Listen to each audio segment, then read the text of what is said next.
in the investigation, but it's something we've looked forward to and anticipated for almost 2 years now. And I'm sure you're all aware of the tragic and horrific death investigation of 5-year-old Cairo Jordan. That began April 16th of 2022. And on that date, a local mushroom hunter found a brightly colored suitcase with the Las Vegas motif in the wooded area in rural Washington County on Holder Road. Cairo was 5 years old at the time of his death, and since that date our detectives have worked tirelessly to bring justice to this case and justice for Cairo. In October of 2022, arrest warrants were issued for Don Coleman and Dejaune Anderson in relation to this case. October 26th of 2022, Don Coleman was arrested and, as you're all aware, stood trial and was sentenced in November of last year.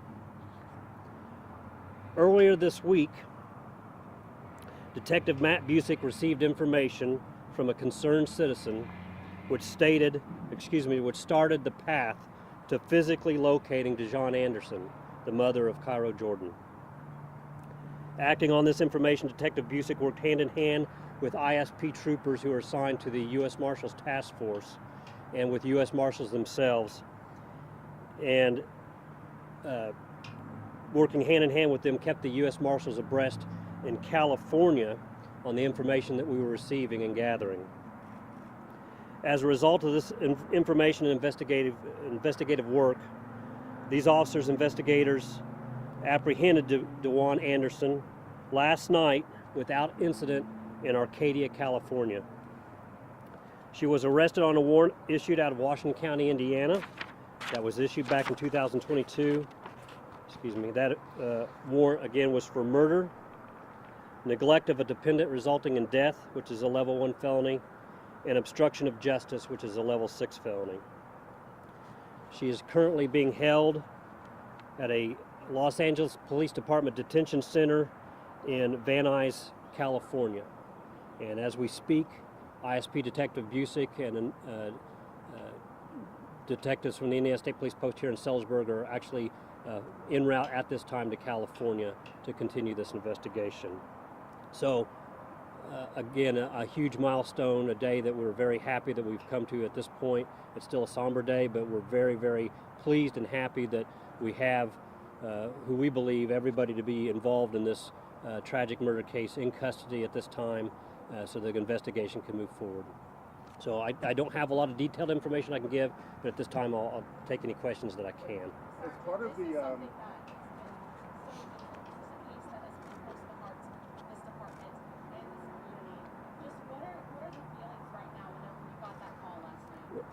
I mean, elation, you know, again, it's a somber moment when you think back to the whole story, the whole case.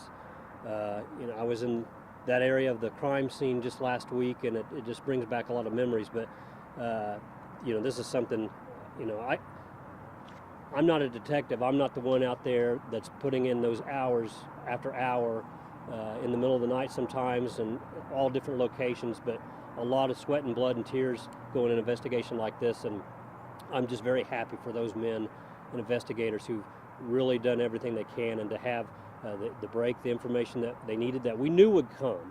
We did know that this day was going to come, but to have it come at this time and to have her in custody, I'm just excited for them. We're all very excited, lifted up and buoyed by the fact that she's behind behind bars, and can be brought back to Indiana, so we can continue this trail for justice for Cairo.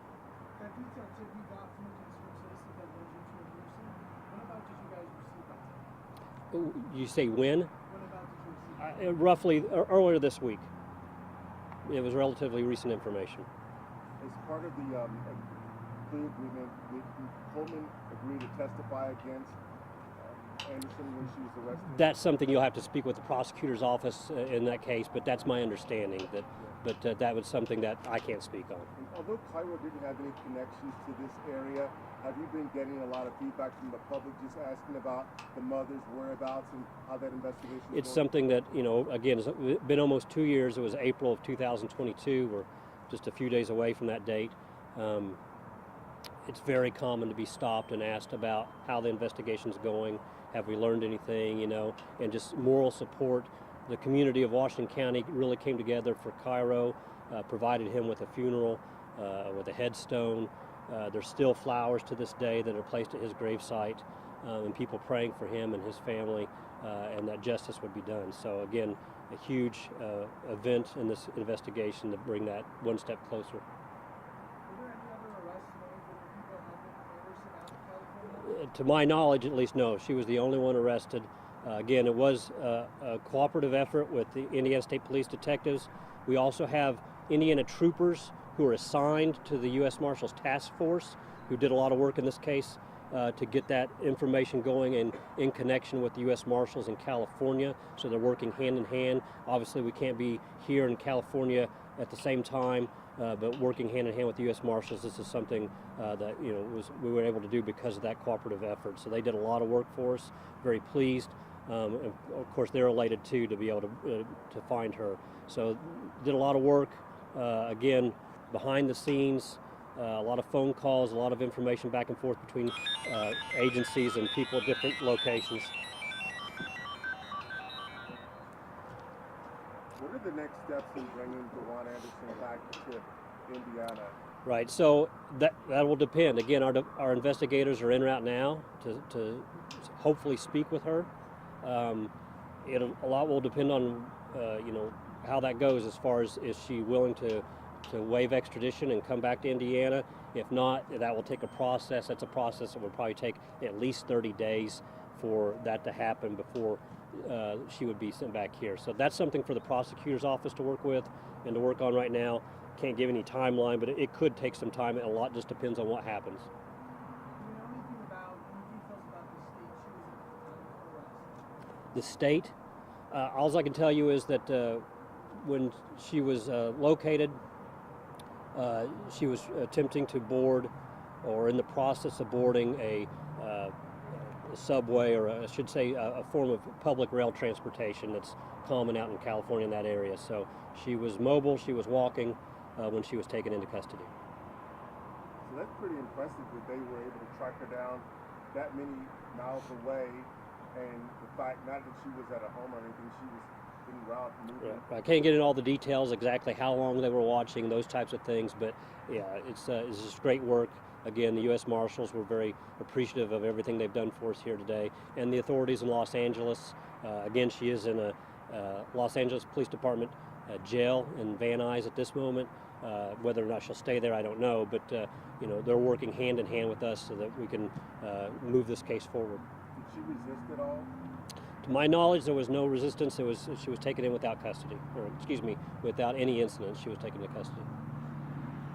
That's really all the information I can share at this time. Again, but we're just very excited that we're at this moment. So almost 2 years in coming, and now we can move forward. So a big relief. When this case started on that evening of April, there was a ton of unknowns. We had no idea who we were dealing with. Young Cairo, was tragically taken without any identification there with him. So we had a lot of work to do, and our first task was just to identify who we had. And there was a lot of speculation by the public and people in the different industries about what was going on. In the end, it was good old-fashioned police work that led to all these answers. And I can't praise our investigators and detectives enough. And no outstanding suspects after this? At this point, to my knowledge at least, yeah, we have everybody that we believe related to this case in custody at this time. What has it meant to you to see your community that you guys serve just really come together, and then when finally there's glad being at the time, they're Right. being pushing into this? Right. Just what has it meant to you these last 2 years? I mean, again, it's a small community, a rural community, so to see everybody come together, which they always do, but just to see that public support and know that they're standing behind you and giving, if they could do anything, they would. So we're just thankful for all their help, and we're thankful for their thoughts and prayers through this whole process. I'm sorry? Yeah, the warrant that was it was the warrant that was actually issued back in October of 2022 in her name, Dejaune L. Anderson, for count 1 murder, a felony, count 2 neglect of a dependent resulting in death, a level 1 felony, and count 3, obstruction of justice, a level 6 felony. Is it Dejaune or Dewan? I have to admit, the exact pronunciation of her name, I've heard it both ways, so you might want to look into the exact pronunciation if I misspoke a few times. Dejaune, I've heard Dejaune, I've heard a few different ways, but I've typically gone with Dejaune. Any other questions? Any pictures or anything of her from out there? I mean, I've got from out there, Yeah. not this time, no. So, again, through your sources, if she's in custody out in California, there may be something you guys are able to do, but I don't have anything like that at this time. Just the former mug shot that we had from the prior investigation, early in the investigation. The boy's father, the family? I can't speak to any of that information at this time. So, okay. Thanks, guys. Thank you.